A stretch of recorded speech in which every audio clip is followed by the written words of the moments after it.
A police dog refused to leave a girl's hospital room, and the reason gave everyone goosebumps. When K9 officer Max broke protocol and wouldn't budge from 8-year-old Emma's bedside, the staff was baffled. They had no idea that this trained German Shepherd would soon do something that medical technology couldn't. What made this highly disciplined police dog suddenly ignore all commands? The answer would not only save a life, but challenge everything doctors thought they understood about the connection between animals and humans. Emma Wilson was fighting for her life. After a devastating car accident left her in critical condition, the 8-year-old lay unconscious in St. Mary's Hospital, surrounded by beeping monitors and worried doctors. Her prognosis was uncertain at best. That's when something extraordinary happened. Max, a 4-year veteran of the K9 unit, was visiting the children's ward with his handler, Officer James Parker, as part of a community outreach program. The German Shepherd had walked past dozens of rooms without incident until he reached Emma's door. Without warning, Max froze. His ears perked up, and he began pulling Officer Parker toward Emma's room with an intensity that shocked everyone. Once inside, the dog planted himself beside her bed and refused to move. "I've never seen him act like this," Parker said, tugging at Max's leash. "He's one of our most disciplined dogs." But no command could budge him. The more they tried to remove him, the more agitated Max became, whimpering and pressing closer to Emma's bed. What the hospital staff didn't know was that Max's strange behavior was just the beginning of something that would soon leave them all questioning everything they thought they knew about medicine. Officer James Parker was at a loss. In his 7 years working with police dogs, he had never witnessed such behavior. Max was the department's star, a Belgian Malinois with over 50 successful missions and impeccable training credentials. The dog had tracked missing persons through miles of wilderness, detected narcotics that even sophisticated equipment missed, and remained perfectly calm in the most chaotic situations. Yet here he was, defying every command to leave Emma's side, as if driven by some invisible force that overrode years of disciplined training. "I'm sorry, but dogs aren't permitted in patient rooms without special authorization," the charge nurse, Melissa Donovan, explained firmly.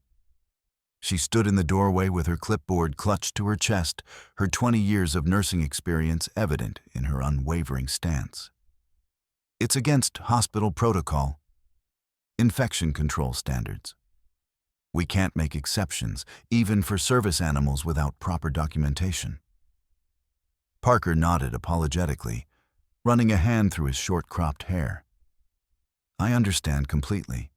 This isn't like him at all." He tugged again at Max's leash, using the specific command tones that had never failed before. "Max, heel, now." The dog's ears twitched in acknowledgement, but his body remained immobile, his amber eyes fixed on Emma's pale face amid the tangle of tubes and monitoring wires. The commotion had drawn attention from the nursing station. Several staff members peered in with expressions ranging from concern to annoyance at this disruption of hospital routine. A young intern whispered something about animal therapy programs, only to be quickly silenced by a senior nurse's stern glance. Dr. Sarah Chen, Emma's attending physician, arrived moments later to assess the situation. Her white coat was impeccably pressed despite being 12 hours into her shift, her demeanor professional but tinged with exhaustion. "The girl's condition is delicate," she said, eyeing Max with professional concern while reviewing Emma's chart. "Traumatic brain injury, internal bleeding that we've only just managed to control, and potential complications we're still monitoring. We can't risk any disruptions to her recovery environment." But when hospital security arrived, 2 uniformed officers with apologetic expressions, Max's behavior escalated. He didn't growl or show aggression. That wasn't his training. Instead, he positioned himself protectively between them and Emma, his body tense but controlled, his eyes never leaving the girl's face. His tail, usually held high with confidence, was now perfectly still, as if any movement might disturb something crucial only he could perceive.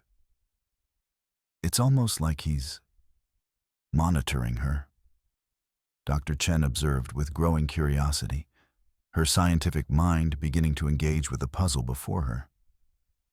She stepped closer, watching as Max's eyes tracked her movement, but remained fundamentally focused on Emma.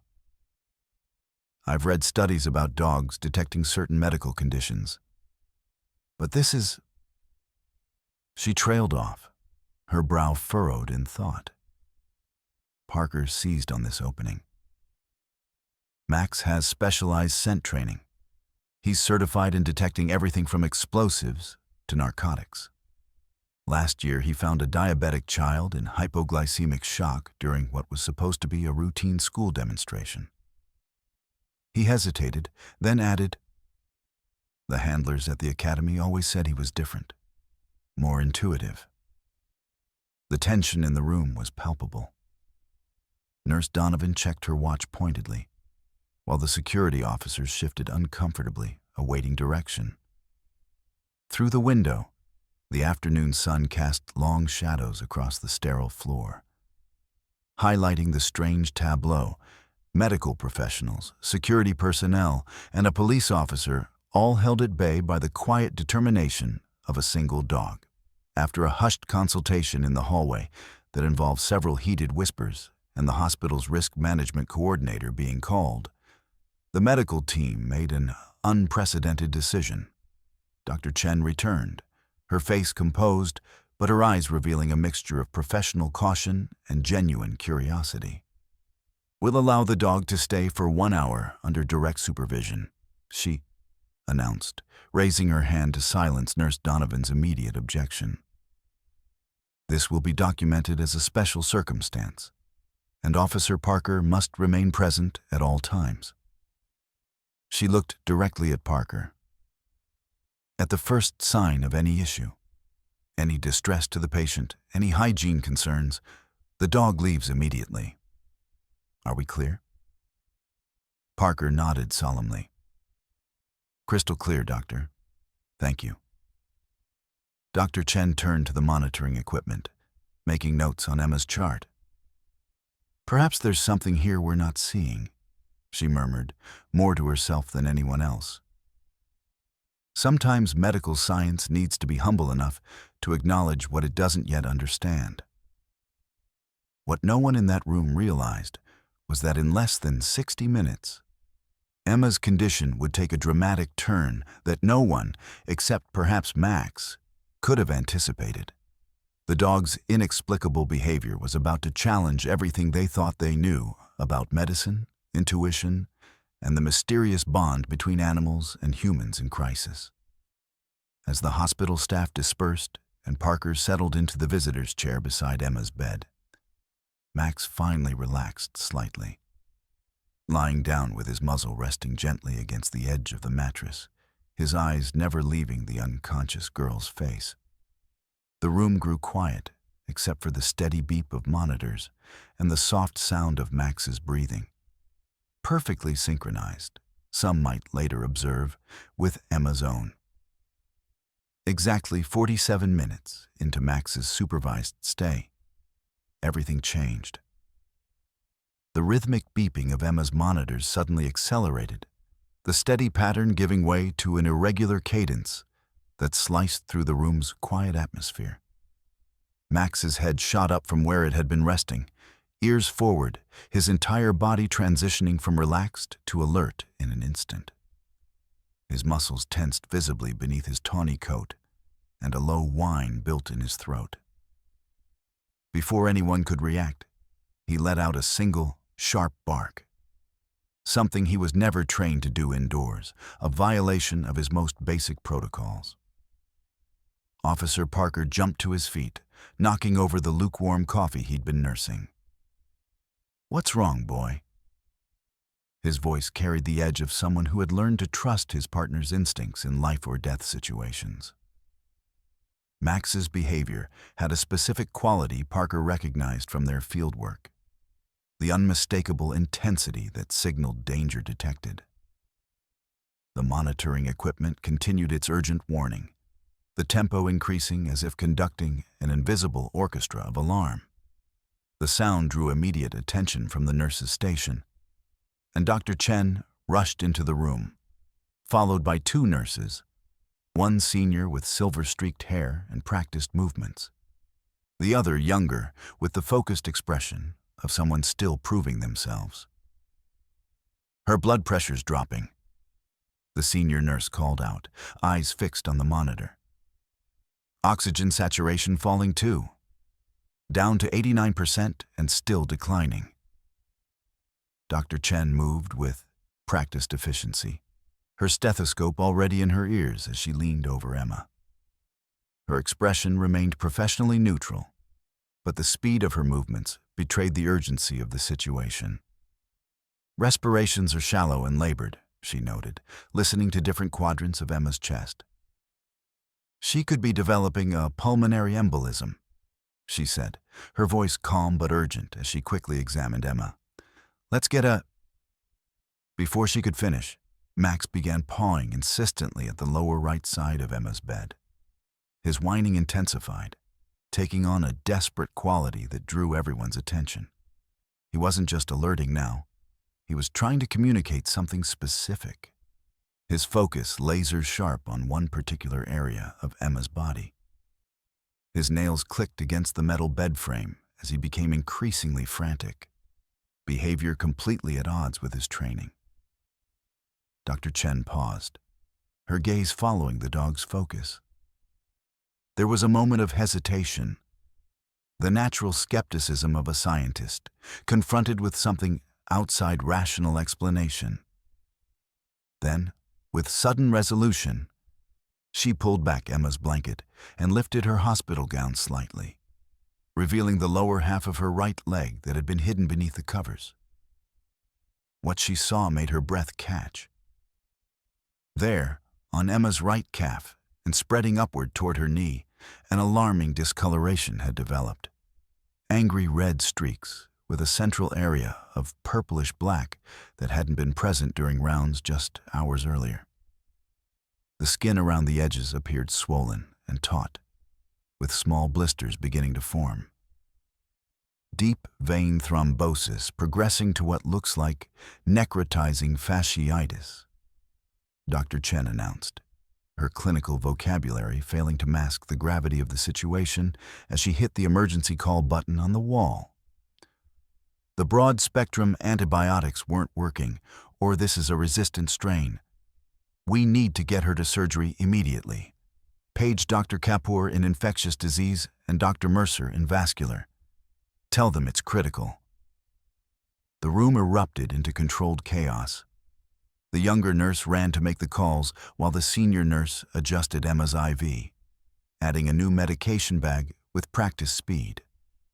A third nurse appeared with a gurney, and an orderly arrived seconds later. The team worked with the choreographed precision that comes from countless emergency responses, but the tension in the air was palpable. "Start her on vancomycin and meropenem," Dr. Chen ordered, already writing in the chart. "And I want surgical prep done en route. Every minute counts." As they transferred Emma to the transport gurney, Nurse Donovan, who had been so adamant about hospital protocol earlier, turned to Officer Parker with wide eyes, her professional composure momentarily shattered. "How did the dog know?" she asked in a hushed voice. "That infection was nowhere near the surface when we checked her an hour ago. There were no external indicators, no fever spike yet, nothing in her latest blood work to suggest this level of infection." Parker shook his head in amazement, one hand instinctively resting on Max's head. The dog had calmed somewhat now that action was being taken, but remained vigilant, his eyes never leaving Emma. "I don't know." Parker admitted. In all our years working together, I've never seen him do anything like this. He's found people by scent, detected narcotics hidden in impossible places. But this... He trailed off, looking at his partner with new eyes. Dr. Chen, overhearing the exchange as she prepared to accompany Emma to surgery, paused just long enough to add, "She would have been septic within hours," she said gravely. The infection was masked by her other injuries and the anti-inflammatory medications we've been giving her for brain swelling. Our standard monitoring wouldn't have caught it until routine checks tonight, maybe too late.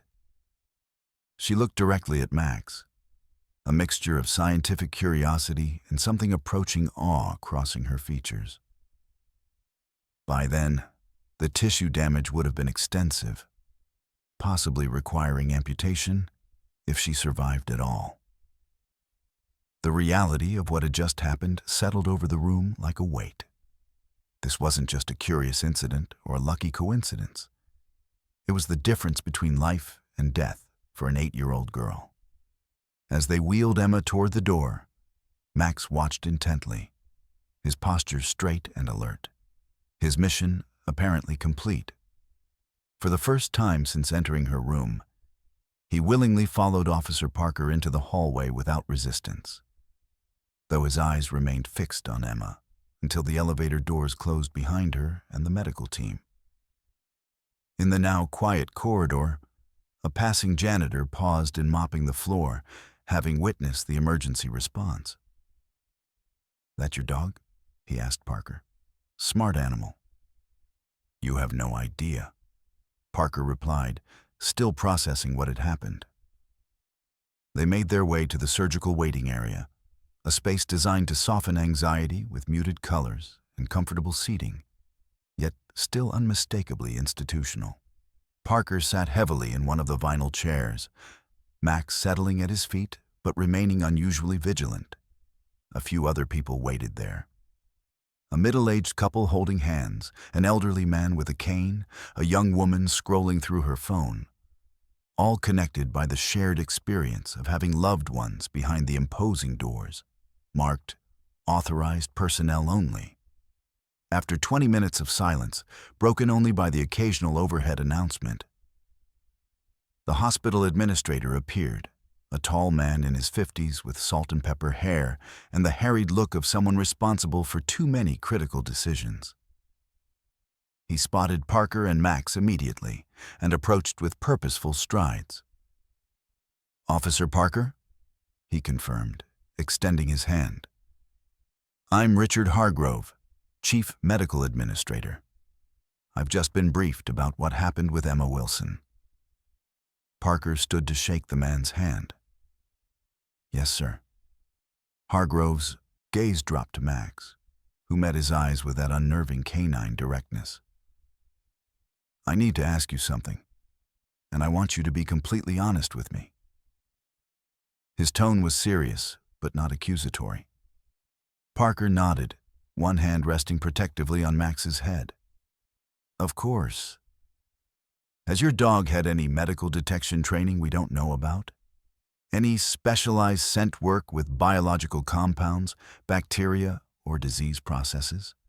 Any explanation at all for what just happened in that room?" The questions came rapidly, the administrator clearly trying to fit the incident into some rational framework. "No, sir," Parker replied firmly. "Max is trained for patrol, tracking, and narcotics. Standard police K9 certification with additional specialization in search and rescue. Nothing medical." He looked down at his partner with newfound wonder, scratching behind the dog's ears. "What he did in there, I can't explain it. It's beyond anything in his training parameters." The administrator ran a hand through his hair, leaving it slightly disheveled. "Well, I've been in hospital administration for 22 years, and I've never seen or heard anything quite like this." He lowered his voice, though there was no one close enough to overhear. "The surgical team said 10 more hours, and the infection would have been catastrophic. likely fatal given her already compromised state. That dog? He shook his head slowly.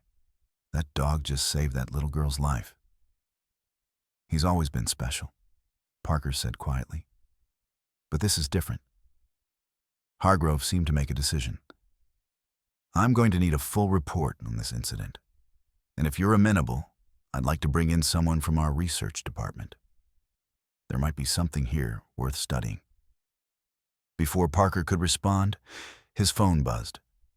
It was a message from his sergeant. News about the dog at the hospital spreading through department. Chief wants details. Call ASAP. Parker looked up to find Hargrove still watching Max with intense curiosity. Seems like word is getting out, he said. In a hospital? Hargrove gave a short laugh. I'm surprised it took this long. By morning, every staff member in the building will know about the miracle dog who diagnosed necrotizing fasciitis before our equipment could. What no one yet realized was that Max's inexplicable behavior would soon lead to discoveries that would extend far beyond Emma's hospital room and challenge the boundaries between science and something much more profound. As Emma fought for her life in surgery, the ripples of Max's intervention were already spreading outward, about to intersect with research being conducted halfway across the country that would eventually provide answers to questions no one had yet thought to ask. Parker's phone buzzed again, this time with a call from a number he didn't recognize. As he answered it, Max's ears perked up, as if he too sensed that their lives had just changed irrevocably. 3 days after Emma's emergency, surgery. The hospital had transformed into something resembling a circus. Local news vans lined the parking lot, their satellite dishes raised like mechanical flowers seeking signal. Reporters clutching microphones stationed themselves at every entrance, accosting anyone in scrubs or uniform with questions about the miracle dog. Hospital security, typically concerned with directing visitors and managing the occasional disruptive patient, now worked overtime to keep curious onlookers from sneaking in with smartphone cameras ready. The story had spread with the viral speed unique to the digital age. First through hospital staff text messages, then local news, and finally national outlets picked it up with headlines like "Canine Doctor Police Dog Diagnoses Deadly Infection Before Medical Equipment Could," and "Four-Legged Medical Marvel Saves Girl's Life." Social media was ablaze with speculation, ranging from scientific curiosity to claims of supernatural abilities. "It's getting completely out of hand," Dr. Chen said, closing the blinds in her office, where Officer Parker sat in an uncomfortable visitor's chair, with Max lying calmly at his feet. Afternoon sunlight filtered through the slats, casting striped shadows across the room's institutional beige carpet.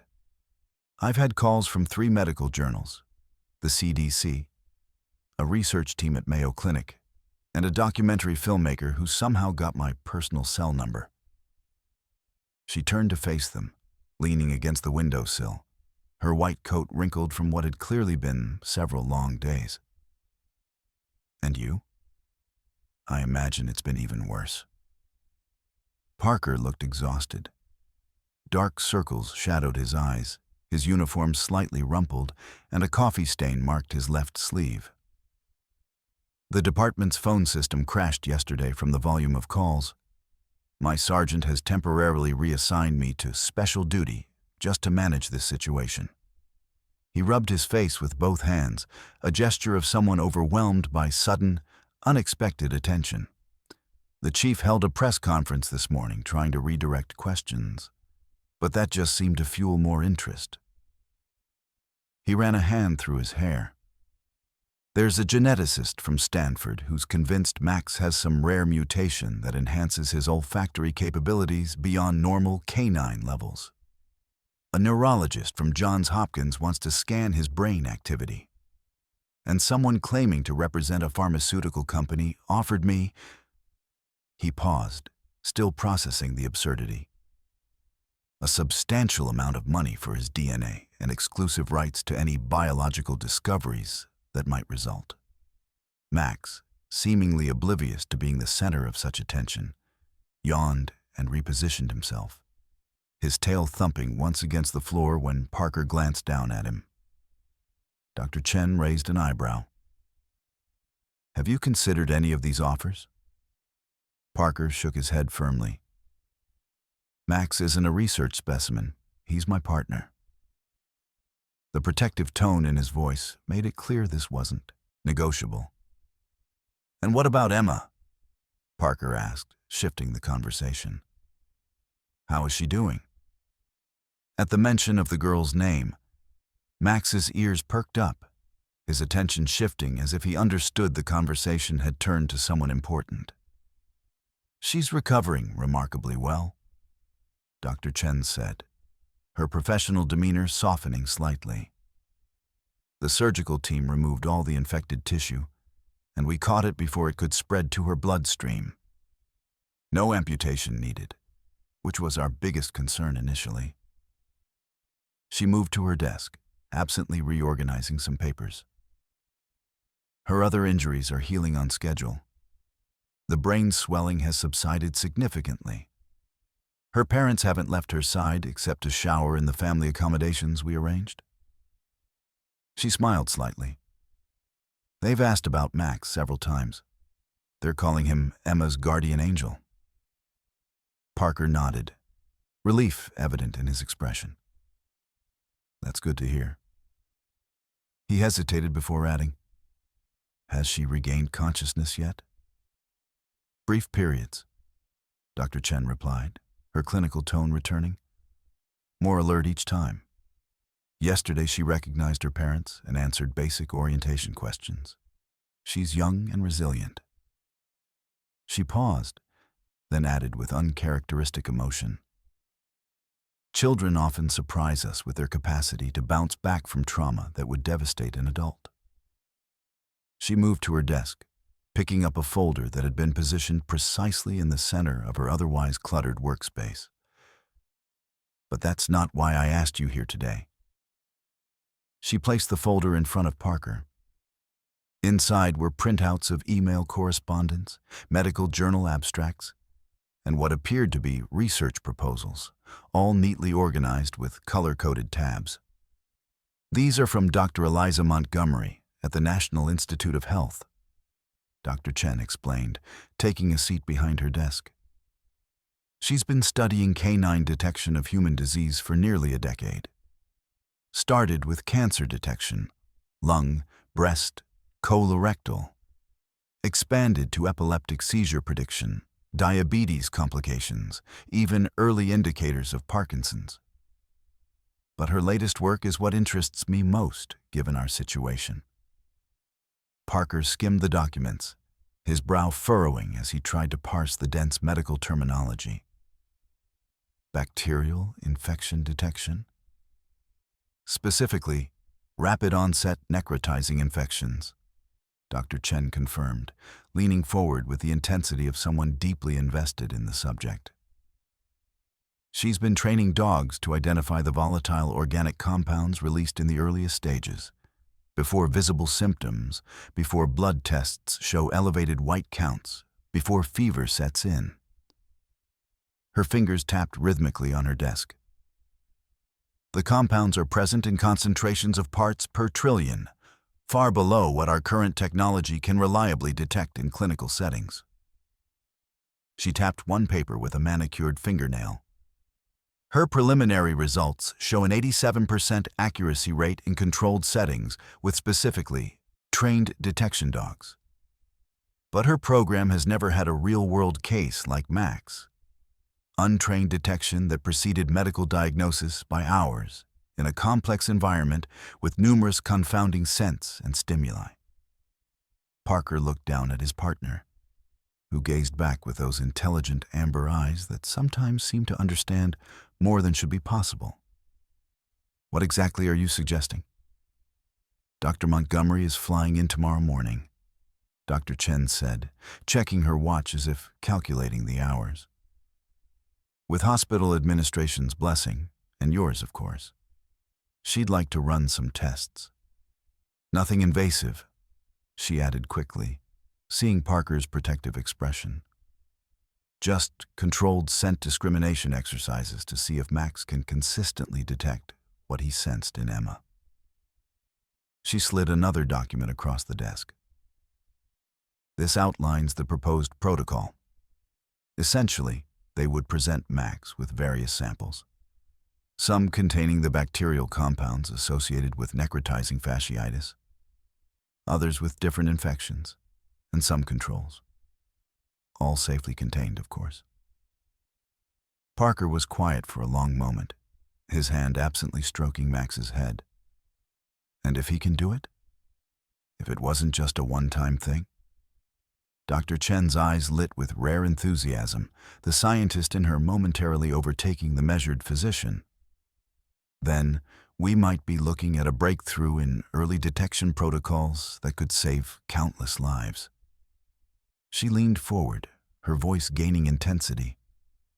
Do you understand how revolutionary this could be? Necrotizing fasciitis has a mortality rate between 25 to 35% even with prompt treatment. Early detection is absolutely critical, but our current methods often identify it too late. She gestured broadly. Imagine emergency departments with dogs like Max, identifying deadly infections before our technology can. Surgical wards where canine screening becomes standard protocol for post-operative infection monitoring. Her hands clasped together. The implications for patient outcomes are staggering.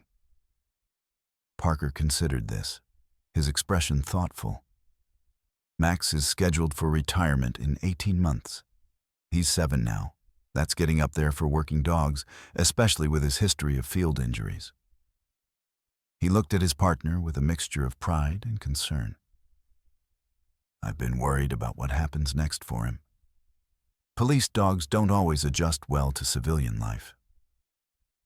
Dr. Chen nodded, understanding. This could be a second career for him, and potentially the beginning of something much bigger. Before Parker could respond, his phone buzzed. He glanced at the screen, and his expression softened. It was a text from Emma's father. She's asking for the dog, the one who saved her. Says she remembers him from her dreams while she was unconscious. Is that possible? Parker showed the message to Dr. Chen, who smiled. The brain is mysterious during trauma and recovery. She might have had some level of awareness even while sedated. She stood, straightening her coat. I think that can be arranged, assuming you're willing. It might be good for her recovery, and frankly, I'm curious to see how Max responds to her now. As they walked toward Emma's new room in the pediatric wing, Parker noticed how hospital staff stopped to watch Max pass, whispering behind their hands, some even taking surreptitious photos with their phones. Word had spread throughout the medical community. The dog who did what machines couldn't. The pediatric wing was markedly different from the ICU where Emma had been previously. The walls were painted with cheerful murals of forests and animals, and nurses wore scrubs decorated with cartoon characters. Despite these attempts at creating a less intimidating environment, the underlying seriousness of the children's conditions was evident in the quiet efficiency of the staff and the complex medical equipment still present in many rooms.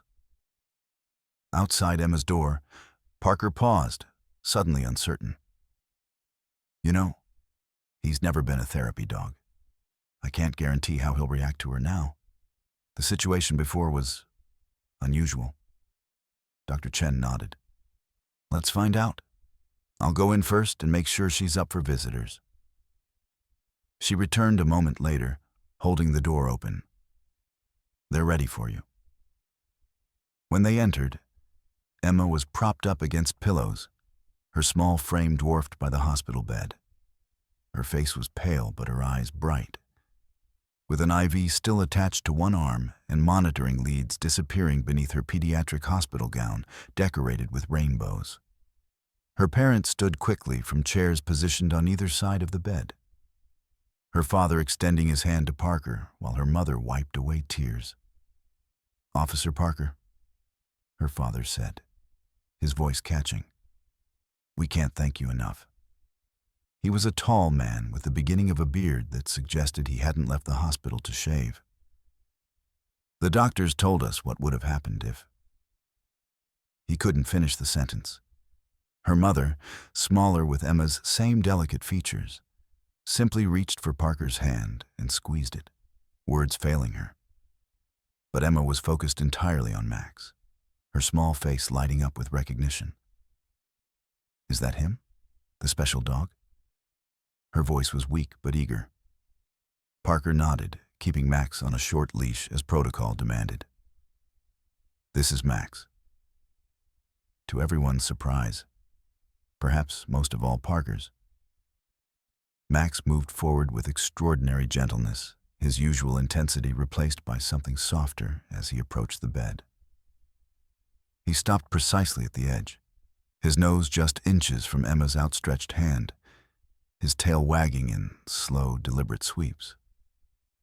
"Hi, Max," Emma whispered, a smile transforming her face. "They said you knew I was sick when nobody else did, that you're the reason I'm getting better."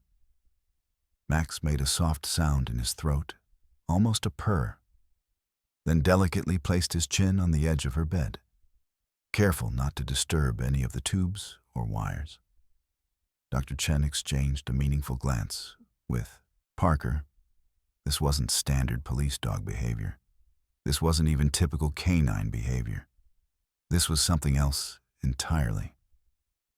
Emma's fingers tentatively stroked Max's head, scratching behind his ears. "Your fur is so soft," she murmured. "I think I remember you from when I was sleeping. You were watching over me, weren't you?" Max's tail wagged slightly faster in response. "He was," Parker confirmed, moved by the interaction. "He wouldn't leave your side." Dr. Chen observed with clinical interest. "Emma, how do you feel when Max is here?" The girl considered this with surprising thoughtfulness for her age. "Safe," she finally said. "Like nothing bad can happen while he's watching." She looked up at her parents. "Can he visit me again?" Her mother looked to Dr. Chen, who nodded. "I think we can arrange that, as long as Officer Parker agrees." "Of course," Parker said immediately. As Emma continued to pet Max, her mother asked the question that would soon be echoed in research labs and medical schools across the country. How did he know? The doctors said there were no visible signs, no fever yet, nothing that would have alerted even the medical staff. Her voice held wonder tinged with desperation to understand. What did he sense that everyone else missed? Parker watched his partner, seeing him in an entirely new light. This dog he'd worked with for years, whose abilities he thought he fully understood, suddenly seemed to possess capabilities beyond explanation. That's what we're going to find out. Dr. Chen stepped forward. "Mrs. Wilson, Mr. Wilson, there's a researcher arriving tomorrow who specializes in canine medical detection. With your permission, she'd like to include Emma's case in her study. It might help us understand what happened and potentially help other patients in the future." Emma's father nodded immediately. "Anything that might help make sense of this miracle."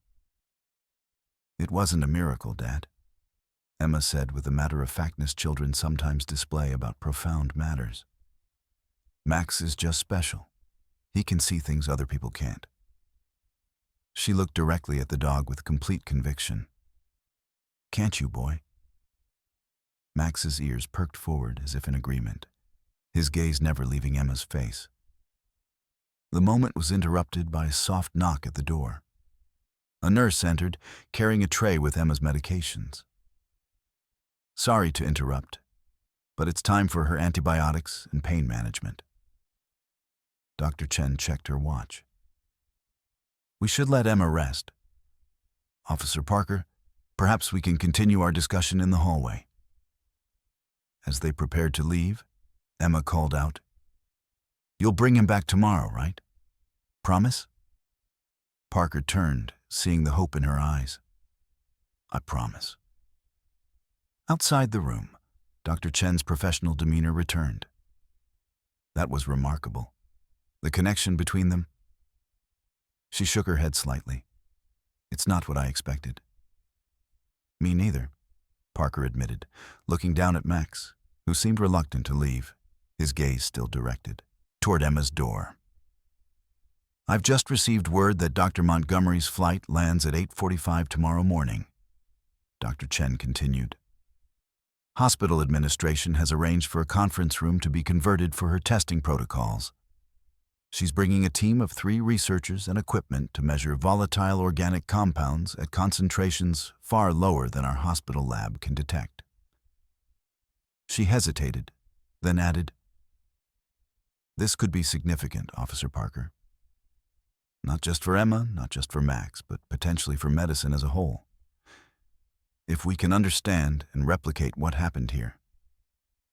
Parker nodded slowly. "I'll be there. We both will."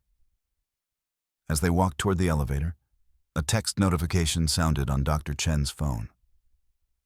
She checked it, and her expression shifted to concern. "What is it?"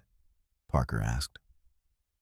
"Dr. Montgomery's team has requested Emma's bacterial cultures from surgery." She looked up, her professional mask slipping to reveal genuine wonder. "They've been analyzing the preliminary results we sent over. Apparently, the strain of bacteria causing Emma's infection is unusual. A particularly virulent variant that typically doesn't respond to standard antibiotics." She met Parker's gaze directly, which makes Max's early detection even more remarkable. By all standard protocols, we wouldn't have caught this variant until it was systemic. The elevator doors opened with a soft chime. As they stepped inside, Dr. Chen pressed the button for the ground floor. "Officer Parker," she said quietly, "I've been practicing medicine for 15 years. I've seen technology advance in ways I couldn't have imagined when I was in medical school. But what your dog did..." She shook her head slightly. "It challenges everything I thought I understood about diagnostic capabilities." Outside the window at the end of the hallway, a helicopter descended toward the hospital helipad, its rotors cutting through the late afternoon air.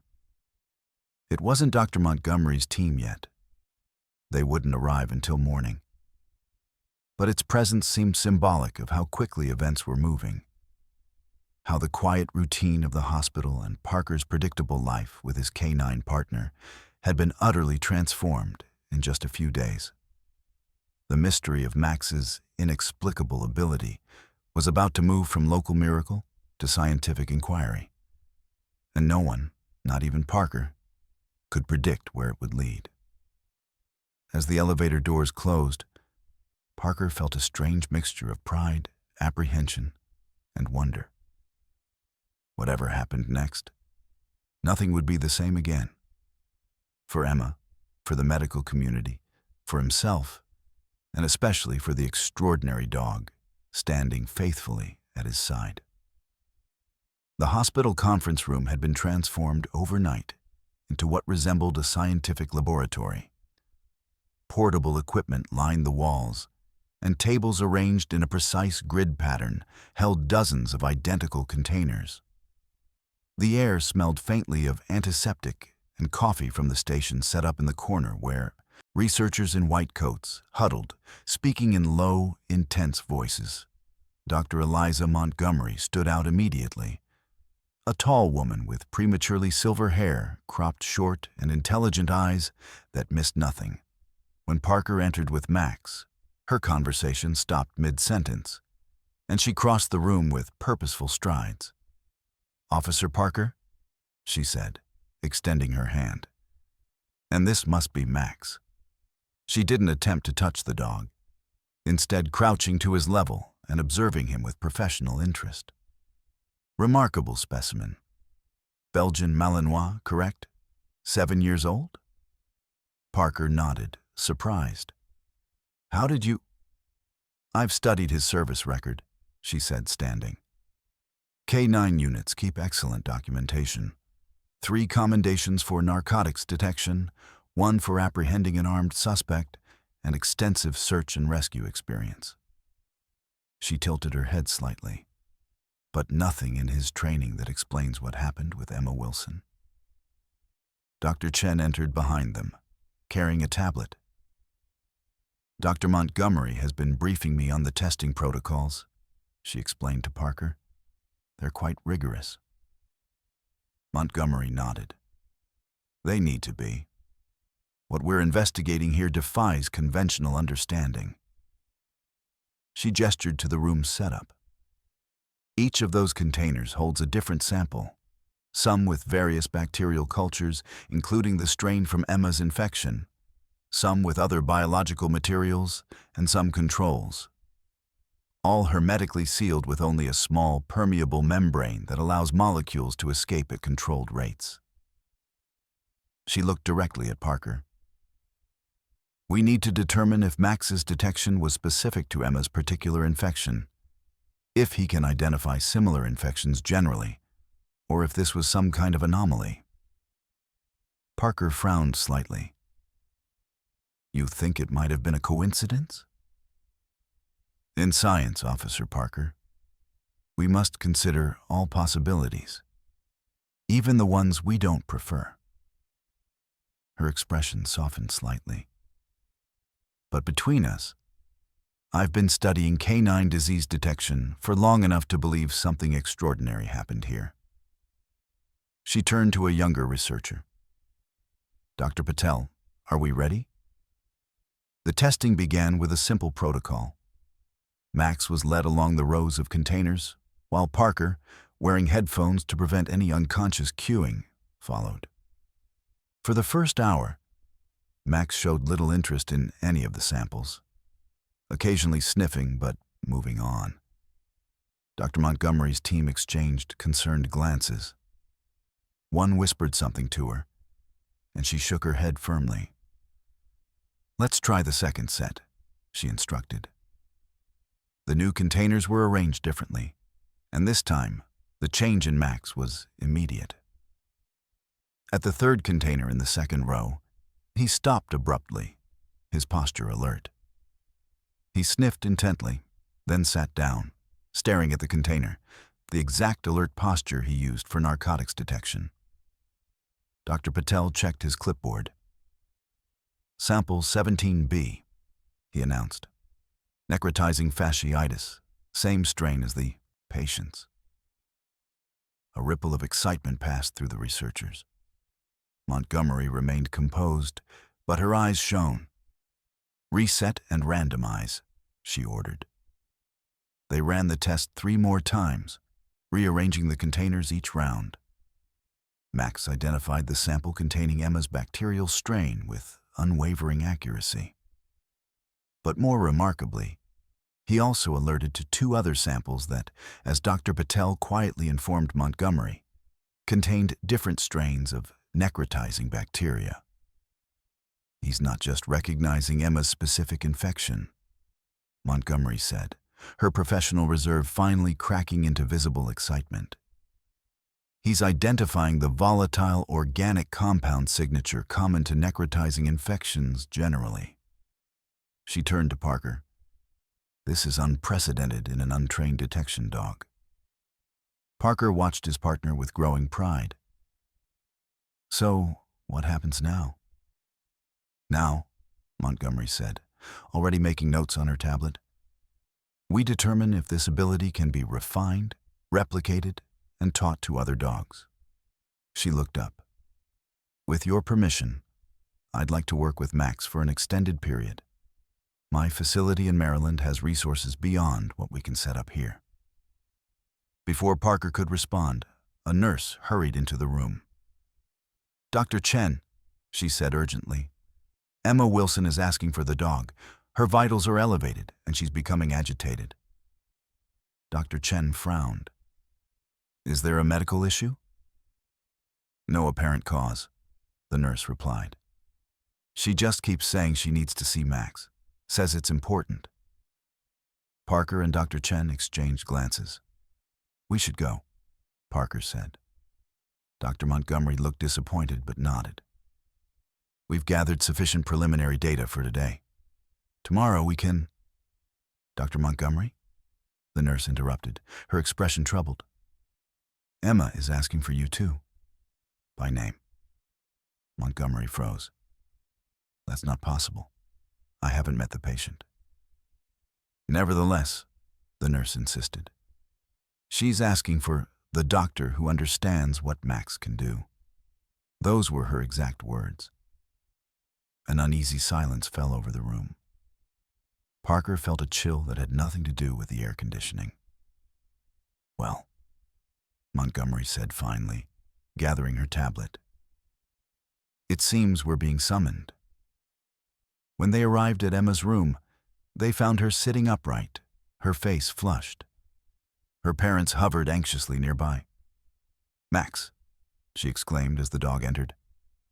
Then her gaze shifted to Montgomery. And you're the special doctor. I knew you'd both come. Montgomery approached cautiously. Hello, Emma. I'm Dr. Montgomery. How did you know about me? Emma's expression turned serious. The same way Max knew about my leg. I can see things now. She reached for the dog, who moved to her side without hesitation.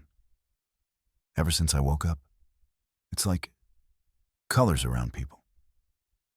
And I can hear what they're thinking sometimes. Her father stepped forward. She's been saying things like this since this morning, knowing things she shouldn't know. Like what?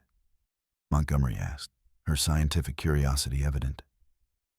She told us about your research facility in Maryland, her mother said quietly. About the 16 dogs you're training there. About your theory that certain people can develop heightened extrasensory abilities after near-death experiences. She wrapped her arms around herself. We've told no one these things, because we don't understand them ourselves. Montgomery's face had gone pale. Those details about my research aren't public knowledge. Emma stroked Max's head gently. He can see the colors too, she said matter-of-factly. That's how he knew I was sick. And there's someone else in this hospital he needs to find. Her eyes, suddenly too old for her young face, met Parker's. Room 418. You need to take him there now. Dr. Chen pulled out her tablet, checking the hospital directory. Room 418 is occupied by a post-operative patient. Routine appendectomy, scheduled for discharge tomorrow. Emma, honey, her father said gently, you need to rest. But Emma's focus remained on Parker and Max. Please, she said urgently. They don't know yet, but Max does. She looked at Montgomery. You came here to understand how he knew about my infection. Don't you want to see it happen again? The adults exchanged uncomfortable glances, caught between scientific skepticism and the inexplicable accuracy of everything Emma had said so far. Finally, Parker made a decision. I'll take Max to room 418, just to check. He looked at Dr. Chen. With your permission. Dr. Chen hesitated, then nodded. I'll come with you. She turned to Montgomery. Dr. Montgomery? Absolutely, Montgomery replied, already reaching for her tablet. This is exactly the kind of spontaneous detection event we need to document. As they left Emma's room, Parker heard her call after them. He'll show you the colors if you pay attention. They've always been there. We just forget how to see them. The walk to room 418 was silent, each lost in their own thoughts about what had just transpired. Parker found himself watching Max more closely than usual, wondering if there really was something his partner could perceive that remained invisible to human senses. Or perhaps, as Emma had suggested, something humans had simply forgotten how to see. 2 weeks after Emma's emergency surgery, the hospital had returned to something resembling normalcy. The media circus had gradually dispersed when no further statements were issued, though occasional reporters still lingered near the entrance, hoping for updates on what the press had dubbed the miracle dog case. Hospital security had established a new routine, checking credentials more thoroughly and politely, but firmly redirecting curious visitors who claimed to have just a few questions about the amazing police dog. The staff had grown accustomed to the presence of Dr. Montgomery's research team, who now occupied a dedicated wing on the 3rd floor that had been hastily converted into temporary laboratories. Equipment had been shipped in from research institutions across the country, transforming ordinary hospital rooms into spaces filled with gas chromatography machines, mass spectrometers, and specialized imaging technology rarely seen outside advanced research facilities. Parker sat in the hospital cafeteria near the large windows that overlooked the courtyard garden where patients sometimes walked during recovery. The mid-morning sun cast dappled shadows through the maple trees outside, creating shifting patterns on the institutional tile floor. He was absently stirring a cup of coffee that had long since gone cold, watching as a physical therapist helped an elderly man navigate the garden path with a walker. The past 14 days had been a blur of testing sessions, meetings with hospital administrators, interviews with research ethics committees, and consultations with the police department about Max's evolving role. Through it all, Max had performed flawlessly, detecting infection markers with consistent accuracy that defied conventional explanation. The dog had maintained his professional demeanor despite being subjected to a battery of examinations that would have stressed most animals. Blood tests, MRIs, specialized scent detection trials, even a custom-designed functional brain imaging session where researchers monitored his neural activity while he identified pathogen samples. Parker's phone buzzed with yet another email from his sergeant, requesting updates on their special assignment status. The department had been surprisingly supportive after the initial shock wore off, recognizing the potential public relations value of having one of their K9 units at the center of what might become a medical breakthrough. Still, the bureaucratic demands of navigating between police protocols and scientific research were wearing thin. "Mind if I join you?" Parker looked up to find Dr. Montgomery standing beside his table, holding a tray with a salad and what appeared to be a protein smoothie in a hospital-branded cup. Despite the long hours she'd been working, she looked energized, her eyes bright with the enthusiasm of a scientist on the verge of breakthrough. She'd exchanged her usual blazer for a more casual cardigan, but still maintained the professional appearance that seemed as much a part of her as her silver hair. "Please." Parker gestured to the empty chair across from him, straightening slightly from his slouched position. Max, who had been lying quietly beneath the table, lifted his head at the newcomer's arrival, but remained in his resting position when Parker didn't signal otherwise. She sat, arranging her lunch methodically. Napkin unfolded precisely, fork and knife aligned, phone placed face down beside her tray. The careful organization seemed characteristic of her approach to everything. "I've just come from a video call with my team in Maryland," she said, pouring a measured amount of dressing over her salad. "They're reconfiguring our training protocols based on what we've learned from Max. It's quite extraordinary, really." She took a bite of salad, chewing thoughtfully before continuing. "We've never seen such rapid generalization abilities in any of our detection subjects. Most medical alert dogs require months of conditioning to identify different strains of the same pathogen. Max does it instinctively, without specific training cues." She gestured with her fork for emphasis. In this morning's blind trial, he correctly identified 6 different bacterial infection samples, including 3 he'd never been exposed to previously. Parker nodded, watching his partner who remained quietly under the table, resting but still alert. Any progress understanding how he's doing it? It was the question that had dominated conversations for days now, with theories ranging from the scientifically plausible to the wildly speculative. Montgomery's expression shifted subtly, a slight furrow appearing between her brows. That's actually why I wanted to talk to you. She glanced around the cafeteria, which was mostly empty during the late morning lull between breakfast and lunch service. Still, she lowered her voice slightly.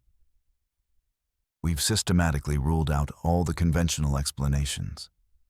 His olfactory sensitivity is exceptional, but within documented parameters for his breed. His training history doesn't account for this specific capability. The environmental factors at Emma's accident scene don't explain his initial detection. She took a sip of her smoothie, then set it down deliberately. Which leaves us with Emma's theory. Parker raised an eyebrow, leaning back slightly in his chair. That Max can see colors around people, energy fields that indicate illness. He couldn't keep the skepticism from his voice, despite everything he'd witnessed over the past 2 weeks. His police training had instilled in him a preference for concrete evidence over speculation. I know how it sounds, Montgomery admitted, pushing her salad aside and leaning forward. I've built my career on empirical research, controlled variables, and measurable outcomes. I've published 47 peer-reviewed papers on canine olfaction and scent detection mechanisms. She removed her glasses, polishing them briefly with her napkin, a gesture Parker had come to recognize as her way of gathering thoughts when venturing into uncomfortable territory. But we've documented 7 cases now. 7 separate patients where Max detected developing conditions before any clinical signs appeared. The statistical probability of coincidence is effectively 0. She replaced her glasses, her gaze intensifying. Something is happening here that falls outside our current scientific framework, and I'm not too proud to admit it. She pulled out her tablet, bringing up a series of images with practiced efficiency. These are thermal scans of patients before and after Max's alerts. We're seeing subtle temperature variations in affected areas, but they're within normal fluctuation ranges, nothing that would trigger medical intervention under standard protocols. She swiped through several images, showing heat patterns that meant little to Parker, but clearly represented significant data to Montgomery. And these, she continued, swiping to another screen, are volatile organic compound analyses from air samples collected during detection events. There are molecular markers present, but at concentrations so low our best equipment barely registers them. She looked up at Parker, her expression a mixture of frustration and fascination. Yet Max detects them with unwavering accuracy. It's as if he's perceiving something that exists in a space between our current technological capabilities and something else. Parker was saved from responding by the arrival of Dr. Chen, who approached their table with purpose, her white coat exchanged for a set of dark blue scrubs that suggested she'd been in surgery earlier. She carried a tablet and what appeared to be a patient file tucked under one arm. "There you both are," she said, sliding into an empty chair without waiting for an invitation. "I've been looking all over. Emma's being discharged tomorrow morning. Her recovery has been remarkable. No sign of infection recurrence, incision healing beautifully, neurological function completely normal." She paused, setting her materials on the table. Well, medically normal. The unspoken qualifier hung in the air between them. Emma's inexplicable awareness had continued throughout her recovery. She had known about Mr. Rivera's blood clot before they returned to tell her. She had correctly identified 3 other patients with developing complications that were subsequently confirmed through testing. She had described to a night nurse exactly what her parents were discussing in the cafeteria 2 floors below. And most disconcertingly, she had recounted details of Dr. Montgomery's research that were documented only in private journals the scientist kept in her Maryland office. Her parents are understandably conflicted, Dr. Chen continued, lowering her voice. They're overjoyed at her recovery, of course, but they're struggling with the other developments. Her father asked me yesterday if there was medication for this sort of thing. She shook her head slightly.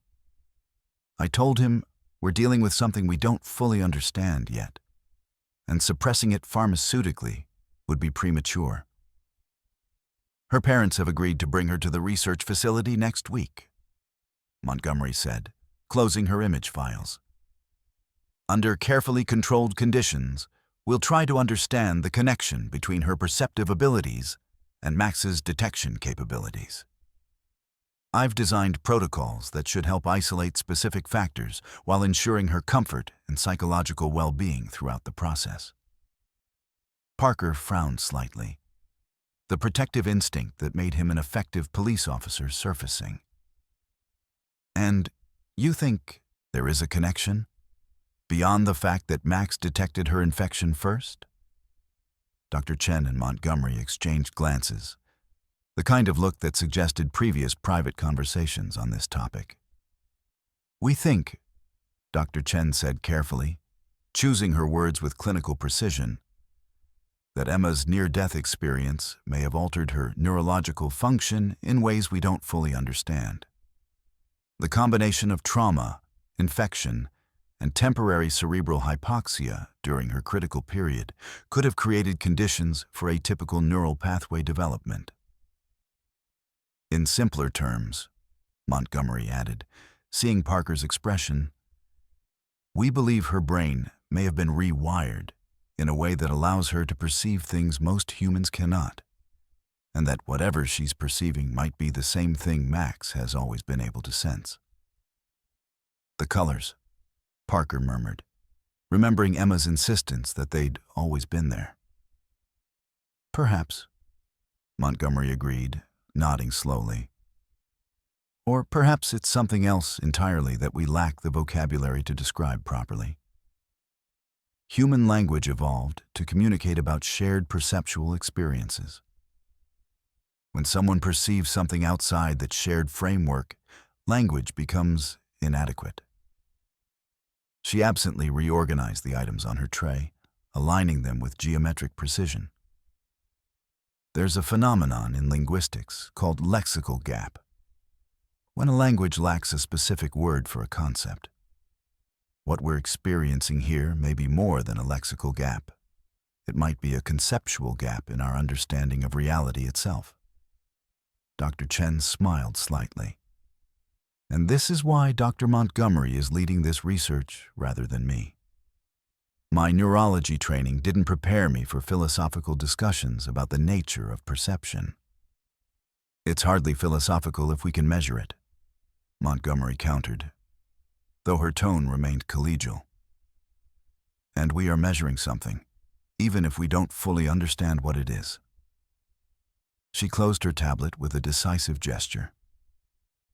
Which brings me to the real reason for this conversation. She straightened in her chair, her demeanor shifting to something more formal. The National Institutes of Health has approved emergency funding for a dedicated research initiative based on our preliminary findings. We're calling it Project Threshold, referring both to detection thresholds and to the idea that we may be crossing a threshold in our understanding of perceptive capabilities. She leaned forward, her expression intense. Officer Parker, we'd like you and Max to join us as core team members. The police department has already indicated willingness to consider a special assignment status if you're interested. You would retain your rank and benefits while being seconded to our research team for an initial period of 1 year, with options for extension based on progress and outcomes. Parker looked down at his partner, who gazed back with those intelligent amber eyes that had always seemed to see more than they should. The past 2 weeks had opened possibilities he'd never imagined when they'd responded to that routine accident call. Max had already saved at least 7 lives through his inexplicable abilities. How many more might be saved if they could understand and replicate what he could do? And yet, there was something unsettling about the entire situation. The transition from police work, with its clear protocols, defined objectives, and established chain of command, to scientific research filled with unknowns and theoretical frameworks outside his training, was daunting. Max was first and foremost a working police dog, trained for specific law enforcement functions. How would he adapt to becoming a research subject, regardless of how humane and important that research might be? "I need to think about it," he said finally, meeting Montgomery's gaze directly. "This isn't what either of us signed up for. And while I understand the potential importance of this research, my first responsibility is to Max's well-being." Montgomery nodded, understanding, no sign of disappointment in her expression. "Of course, it's a significant change from your current duties and not a decision to be made lightly." She gathered her things, preparing to leave. "We'd ensure his work schedule includes appropriate rest periods, enrichment activities, and continuation of some of his police training routines to maintain his skills and provide psychological continuity." She stood, tucking her tablet under her arm. "But consider this. What if Max's abilities aren't unique? What if all dogs have this capacity to perceive what we can't, and we simply never knew to look for it?" Her eyes brightened with the passion that had clearly driven her career. What if the barrier between what science can measure and what exists beyond our instruments isn't as impenetrable as we've always believed? Dr. Chen rose as well. "I should get back to rounds. Emma has been asking when Max will visit today. She seems to find his presence particularly calming." She hesitated, then added, "She also mentioned that she wants to show you something, Officer Parker. Something about helping Max see better." Her words, not mine. After they left, Parker remained at the table, contemplating the remnants of his cold coffee and the unexpected crossroads he found himself facing. His career path had always seemed clear, rising through the ranks of the K-9 unit, perhaps eventually becoming a trainer himself when Max retired from active duty. Now that carefully planned future had been disrupted by something neither his police academy training nor his years of experience had prepared him for. Max shifted position beneath the table, stretching briefly before resting his head on Parker's foot. A gesture of connection they'd shared countless times during their years together. The familiar weight was comforting, a reminder of the bond that had been forged through countless shifts, dangerous situations, and quiet moments like this. "What do you think, boy?" Parker murmured, reaching down to scratch behind Max's ears. "Ready for a new adventure? Trading bad guys for bacteria?" Max's tail thumped against the floor in what Parker chose to interpret as agreement, though he knew the dog was simply responding to his attention rather than the content of his words. Or was he? After everything they'd witnessed, the line between animal instinct and something approaching understanding seemed increasingly blurred. Parker's phone buzzed with a calendar reminder. Emma was expecting them at 11:30. He gathered his things, and Max immediately rose to a standing position, alert and ready for whatever came next. Whatever path they chose, they would walk it together. Partners stepping into the unknown, crossing thresholds that separated the world as humans understood it from the world as it truly existed, with all its mysteries and possibilities still waiting to be discovered. Emma's hospital room had transformed over the past 2 weeks. What had begun as a sterile, clinical space was now decorated with get-well cards from her classmates, colorful drawings taped to the walls, and a collection of stuffed animals arranged on the windowsill. The medical equipment had been progressively reduced as her condition improved, until now only a single IV port remained in her arm, currently disconnected as she sat cross-legged on her bed in pajamas decorated with stars and planets. Her parents were absent for once, persuaded by Dr. Chen to take a brief respite at a nearby hotel for proper rest before tomorrow's discharge. A child life specialist sat in the corner of the room, ostensibly supervising while reading a book, providing the required adult presence without intruding on the conversation. "Max." Emma's face lit up as they entered, her entire demeanor brightening. The physical transformation since Parker had first seen her was remarkable. Color had returned to her cheeks. Her eyes were clear and alert, and she moved with the natural energy of a child rather than the fragility of a patient. "I was worried you wouldn't come today." Max approached her bed without hesitation, now familiar with the routine. Parker had initially been surprised by how gentle his partner had become around Emma. The same dog who could apprehend fleeing suspects and maintain an alert stance for hours during narcotics operations now moved with delicate care, as if understanding her recent vulnerability. "We had some meetings this morning," Parker explained, taking the chair beside her bed. "But we wouldn't miss our visit. Dr. Chen mentioned you wanted to show us something?" Emma nodded eagerly, patting the edge of her bed. "Can Max come up? Just for a minute?" Parker hesitated. Hospital regulations generally prohibited animals on patient beds, but Emma's case had already broken so many protocols that one more seemed insignificant. "Just briefly," he agreed, giving Max the hand signal that released him from his formal working posture. With surprising grace for his size, Max carefully placed his front paws on the edge of the bed, bringing his face level with Emma's. She immediately wrapped her arms around his neck in a gentle hug, burying her face briefly in his fur. When she pulled back, Parker was startled to see tears in her eyes. "What's wrong?" he asked, immediately concerned. "Nothing," she said, wiping her eyes with the back of her hand. "It's just..." He understands. He sees what I see now, and it's not scary when we see it together. She kept one hand resting on Max's head, scratching gently behind his ears. "The doctors keep asking me to explain the colors, but I can't find the right words. It's like trying to explain blue to someone who's only ever seen in black and white." Parker nodded, remembering Montgomery's comment about lexical gaps.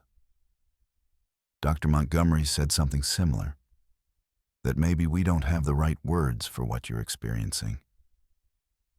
"She's smart," Emma said with the straightforward assessment of a child. "Smarter than she thinks she is. But she's looking in the wrong places." She tilted her head slightly. "The machines won't find it because it's not something you can measure with machines. It's something you have to remember how to see." "And how did you learn to see it?" Parker asked, genuinely curious despite his lingering skepticism. Emma's expression became serious, suddenly seeming older than her years. "When I was away during the surgery." She spoke carefully, as if navigating difficult terrain. "I wasn't really here anymore. I was somewhere else, somewhere beautiful where everything made sense. I could see how everything is connected, like threads of light running through everything alive." She looked down, fidgeting with the edge of her blanket. "The doctors call it a near-death experience. They say it was just my brain doing weird things because of the trauma and medication. But it wasn't like that. It was more real than here." She looked up, meeting Parker's gaze directly. "And when I came back, I could still see the connections. They're fainter here, but they're everywhere once you know how to look. Parker felt a chill despite the warm hospital room. He wasn't a particularly religious man, but there was something in Emma's certainty that resonated beyond his comfortable rationality. And Max can see these connections too? All animals can, she said simply. They never forgot how, like people did. That's why he knew I was sick. He could see the darkness spreading in my leg before it was visible. She stroked Max's fur thoughtfully. But he sees differently than I do. More focused. He notices changes, disruptions in the pattern. I see the whole pattern. She reached under her pillow and pulled out a folded piece of paper. That's what I wanted to show you. I drew it for Dr. Montgomery to help her understand what she's looking for. She unfolded the paper to reveal a drawing done in colored pencils. It showed a human figure outlined in blue light, with swirling patterns of color throughout the body. In one leg, a dark spot disrupted the pattern, with red tendrils extending outward. Beside it was a drawing of what was clearly meant to be Max. But instead of a normal dog, he was depicted as a form composed entirely of golden light, with particularly bright areas around his head and chest. This is how Max sees people, she explained, pointing to the human figure. The colors change depending on what's happening inside. When someone is sick, the pattern breaks, like this dark spot. She moved her finger to the dog figure. And this is how Max looks to me now, all light and focus. Parker studied the drawing, unsure how to respond. It could easily be dismissed as a child's imagination, influenced by her traumatic experience and the constant medical discussions around her. And yet, there was something compelling about the precision of the drawing, the specific patterns that seemed too intricate for random invention. "May I take this to Dr. Montgomery?" he asked finally. Emma nodded. "That's why I made it. She needs to stop looking for smells and start looking for patterns. The smells are just echoes of the patterns changing."